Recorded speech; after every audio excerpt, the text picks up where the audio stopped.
Oh! Kind of made a mess. All right. I wanted to take a minute and talk about the foam crystals. Because whether or not we reach the stretch goal to model these things and make them printable, this is a great way to just build good terrain. And the reason I'm doing this Kickstarter, right, is like the same reason I build terrain. It's the same reason I make games professionally. I want to make stuff that makes people have fun, I guess. It's like a really clunky way to say it. I don't really know a good way to say it. But the reason you build terrain, right, is like, I've had guys in the club be like, oh, it makes it feel Star Warsy, right? Or it makes it feel whatever, like whatever your game is. That's meaningful because people have invested a lot of time in building their army and painting their army and everything else, right? And so like when you play a tabletop game collectively, you're creating the experience, right? You put together your army, the other guy puts together his army, you come together to play, right? Like you've worked together to build the game at that moment. The battle deck makes the game for that moment, and then the rule set enables the play of that moment.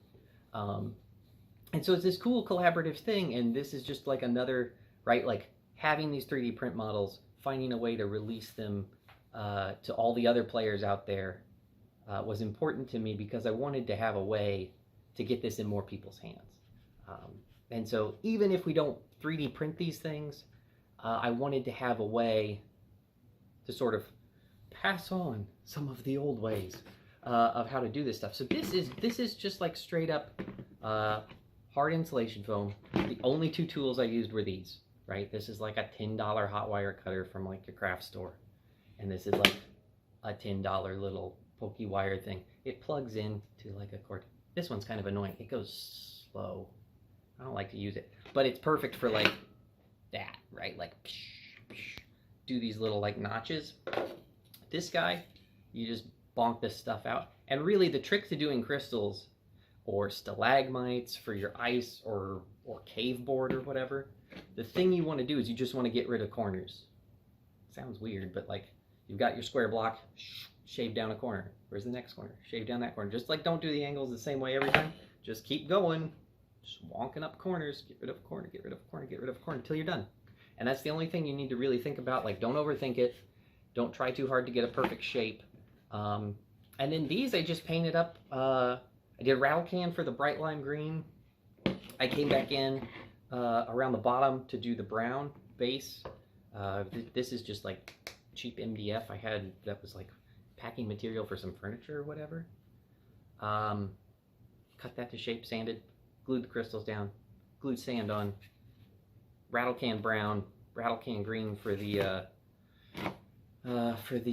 crystals. And then I came back in with the airbrush and I hit in just a little bit of dark green real thin, and that got the nice fade. That was really it. I did edge these slightly, and I used beige, Vallejo model color beige, to edge all of these just with the side of the brush, just real quick. Went all the way around all the prominent edges. And that did a really weird thing. Like I thought, beige is usually a very good highlight color because it's like kind of cream, but it's not pure white. But it's a little more color fast. It's got better opacity than like bone white from the game color range. Bleach bone, whatever they call it.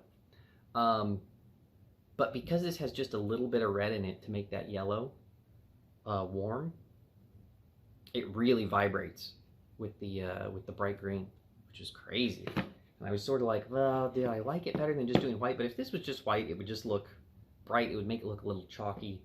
And this way, it looks a lot more alien and a lot more interesting, which was just a fun byproduct. Like I thought I would be spraying clear coating with the airbrush, and really just these couple simple steps got a really cool result. So that's something you might, if you did this with blue, you'd maybe do this white, put a dab of orange in there, or a dab of cream again, just to keep it, it'll look a little more orange just as a result of being warmer than the blue and contrasting that way.